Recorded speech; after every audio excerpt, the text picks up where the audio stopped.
ഷിബുക എങ്ങട്ടാ? ഞാനിവിടെ യവൻമോക്കു പിൽസ് എന്ന് പറഞ്ഞൊരു സ്ഥലത്തേക്ക് വന്നതാ.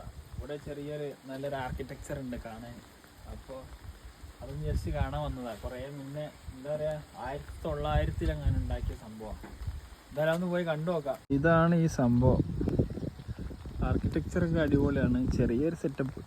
പിന്നെ ഇവിടെ മ്യൂസിയം, ഹോട്ടലും കാര്യങ്ങളൊക്കെ ഉണ്ട്. അവിടെ ഒരു ചെറിയ പോണ്ട് കാര്യങ്ങളൊക്കെ ഉണ്ട്. പിന്നെ ഒരു ചെറിയ പാർക്ക്.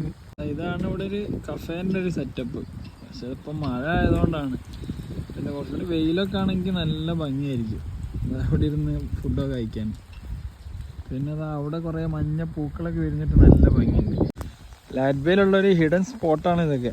എങ്ങനെയുണ്ട് സ്ഥലമൊക്കെ? സ്ഥലം കുഴപ്പമൊന്നുമില്ല. നല്ലൊരു പീസ്ഫുൾ ഏരിയ കേട്ടോ. ആരും ഇല്ലാന്ന് തോന്നുന്നു. പക്ഷെ ഇന്ന് മഴ ആയിട്ടാ നോക്കിയാ നനഞ്ഞ് ചീഞ്ഞ് കാശ്. വേറൊരു സൈഡിൽ വന്നപ്പോഴാണ് ഇതാ ഇവിടെ വേറെ നല്ലൊരു ഇരിക്കാൻ പറ്റിയൊക്കെ ഒരു സെറ്റപ്പ്.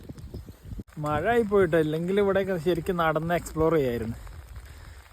എന്തായാലും ഇന്നത്തെ കാലാവസ്ഥ പ്രതികൂലമായിപ്പോയി. പക്ഷെ മഴ ആണെങ്കിലും ഇവിടെ നിന്ന് ഇങ്ങനെ കാണുമ്പോൾ ചെറിയൊരു നാട്ടിലത്തൊക്കെ ഒരു ഫീല്. നാട്ടിലൊക്കെ ഇങ്ങനെ മഴ പെയ്ത് അവിടെ കയറിക്കൂല, ആ ഒരു വൈബ്. അതാ ചെറിയ നടവഴികളൊക്കെ എന്തോ കാട്ടിലേക്കുള്ള വഴിയാന്ന് തോന്നുന്നു. അങ്ങനെ ഇവിടെ നിന്ന് ഇതും കണ്ട് നല്ല വിടുകയാണ്. ഇനി നേരെ റിയലോട്ട്. അങ്ങനെ ഇവിടുന്ന് നേരെ ഇനി റിയലോട്ട് തന്നെ പോവാണ്. ഇത് ഏകദേശം റിയന്ന് പിന്നെ വെൻസ്പിൽസ് പോകുന്ന വഴി ഒരു 80 കിലോമീറ്റർ. അവിടെയാണ് ഈ പ്ലേസ്, ഈ ലൊക്കേഷന്. പിന്നെ എന്തായാലും കുഴപ്പമില്ല, മഴ ആയതുകൊണ്ട് കൂടുതൽ നിൽക്കണില്ല. പിന്നെ ചെറിയ രീതിയിൽ തണുപ്പും ഉണ്ട്. അങ്ങനെ നല്ല വിടുകയാണ്.